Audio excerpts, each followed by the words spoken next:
Welcome back to English 111. As I discussed last week, when reading literature, scholars divide the text into groups known as literary movements, based on the time period and the characteristics of the writing. During the early 19th century, the major literary movement was called Romanticism. Romanticism was marked by emotion, heavy symbolism, and focus on the individual. It tended to idealize the world, or, in the case of Gothic Romanticism, offer a fantastical version of it. We saw an example of this in The Cask of Amontillado. Poe presents you with a dark and confusing tale of murder, and he presents it from the first person's perspective of the killer.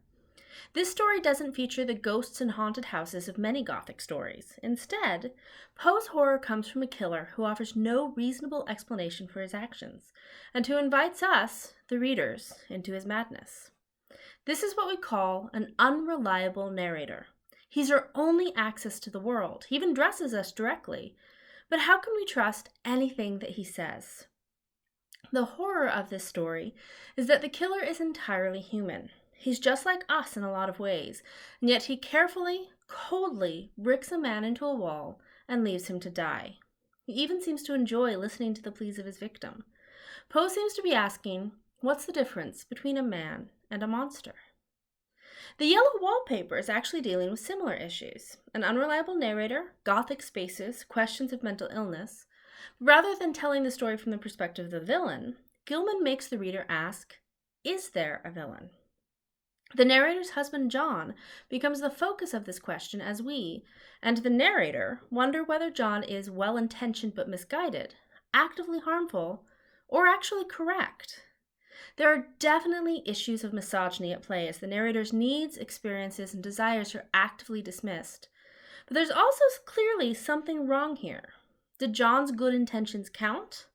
Or does he bear responsibility for what happens to his wife? The Story of an Hour looks at the issue of female oppression with even more nuance because the wife here openly admits her husband is a good man and that she even loves him in a way. But the desperate sense of hope and freedom that she feels when she hears of his death suggests that even the kindest oppression is still devastating for those who are stripped of their independence and choices. Can you be happy if you have no autonomy? Chopin seems to be saying no. Finally, Stephen Crane tackles this issue of self-determination by looking not at societal restrictions, but at natural ones. What happens when the thing you can't control is the world in which you live? You probably notice the way that the sea in an open boat is made to seem alive and aware. That's a technique called personification, where you give something inanimate the characteristics of a human. Like our unreliable narrators, this is a character who we never fully understand. Why does it kill one and spare another? It's notable that the one character who's given a name, Billy, is the one person who does not survive. Crane gives him the most humanity, but that can't save him. The world in Crane's view doesn't care about your family, your life, or how hardworking you are. Billy did nothing wrong. He died anyway. What these stories all have in common is an attempt to understand the world in which we live. How do you explain inexplicable human cruelty? Does your intentions outweigh your impact? How do you live in a society that ignores your needs and dismisses your desires? And how do you survive a world that you can't control? As you turn your attention to this week's readings, try to figure out what questions these authors are grappling with. This week's readings usher in a new century, and with it, startling changes to American culture. The automobile and other technological advances changed the way that people interacted with each other, and a new view of art began to emerge in Europe: Modernism. In 1913, the Armory Show, a vast show of modern European art held in New York, brought this new movement to America. At the time, it was dismissed as freak art and artistic anarchy. However, these new ideas that broke with tradition and upset the rules and standards of art and literature began to take hold in the minds of artists and writers in America as well as Europe. In 1914, World War I broke out. Although the U.S. did not officially declare war for another 3 years, the stark realities of war once again began to shape the literature of the time. The traditions that had been upset by the new ideas of the Armory Show were shattered by a new modern form of warfare that tore the world apart. Modernists were driven by the belief that the structure and safety once provided by religion, politics, and society were no longer enough. This belief intensified after World War I, when it seemed to many that history itself was coming to an end and that modern life was horrific, chaotic, and ultimately futile. These writers truly thought that the world as they knew it was over, and they wanted a new way to view and express the world around them. They rejected the past and wished to distinguish themselves from virtually the entire history of art and literature. Some modernists expressed a deep sense of loss and despair. However, others responded with a fresh sense of both the freedom and the responsibility of the artist in a new age. Many modernists shared an ambitious, aspirational belief in the role and place of the artist in contemporary life, believing that art had replaced religion in providing coherence, guidance, and insight into the human condition. To give you an idea of how these movements that we've been looking at are presented in art, I've posted a selection of paintings in your Week 2 module that illustrate the changes. The modernist period also saw a radical experimentation in literary form and expression, such as a breakdown of standard forms and the adaptation of a stream of consciousness technique.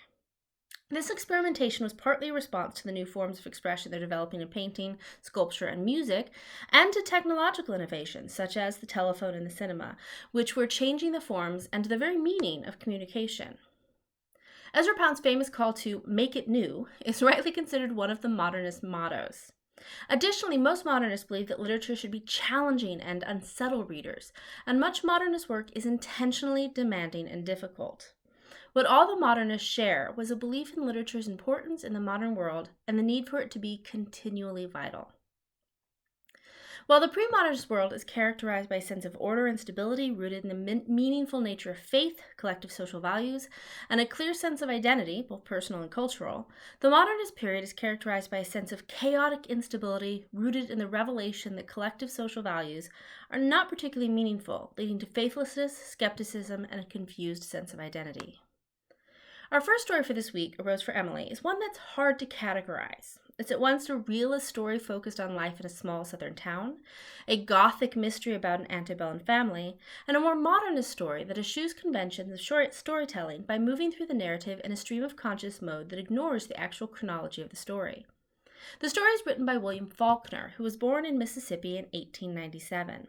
While much of his early work was poetry, he became famous for his novels set in the American South, including The Sound and the Fury and Absalom, Absalom. Faulkner was awarded the 1949 Nobel Prize in Literature and ultimately won 2 Pulitzers and 2 National Book Awards before his death in 1962. In our next story, The Hunger Artist by Franz Kafka, the ideas of modernism are on full display in a text that is symbolic and abstract in its presentation of the titular character. I posted a short video about Kafka in your modules if you want to know more about him and how his life affected his work. For our third story this week, we'll be moving away from the modernists to the postmodernists. The period after modernism was reacting not just to cultural and political change, but specifically critiquing the modernists, which is why I refer to that period, and some argue the period we're still in, as postmodernism. The French theorist Jean-François Lyotard succinctly defined postmodernism as an incredulity toward meta-narratives. That is, a skepticism towards the grand narratives that we use to explain the world around us, like good versus evil. Literary postmodernism reacted against the erasure of the past that the modernists argued for by intentionally referencing older stories and texts. They rejected the demand to elevate art by intentionally blurring the line between high and low art. They played with the form of narration by using inconsistent tone, point of view, and chronology, and by having apparently random disruptions in the text. The works tend to be very aware of the fact that they are texts, even referencing it to their readers. If you've ever heard of something described as meta, that's what they mean. A great example of this from pop culture is the 90s teen slasher Scream. This film, which constantly references the previous slasher films that established the genre, is perhaps best known for the rules that one character lays out. These rules tell the viewer, with a nudge and a wink, that the movie knows what it is and how it works. The audience gets to be in on the joke, rather than being kept at arm's length. This knowingness and the way that the texts acknowledge their place in the literary canon is a key feature of postmodernism. Even though the writers most often associated with postmodernism may deal with some mysterious themes, their work often has an absurd, playful, or comic aspect, and sometimes makes special use of parody and pastiche, and of references to other texts and artifacts. The first of our postmodern writers, Flannery O'Connor, was born in Savannah, Georgia in 1925. O'Connor is considered one of the greatest short story writers of the 20th century. She faced some hardships growing up, losing her father as a teenager, but persisted in her studies. She eventually earned a master's degree and began publishing short fiction.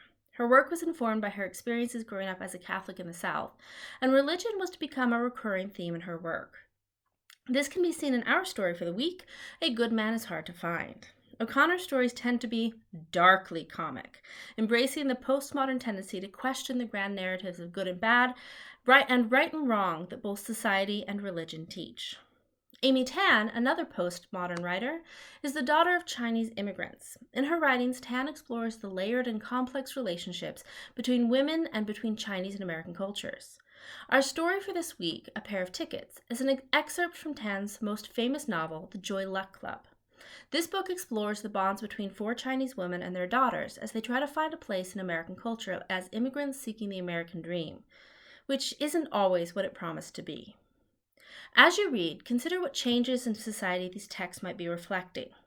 We'll look at a few more postmodern authors next week that will show how this time was not just a time of change, but also an expansion in the literary canon.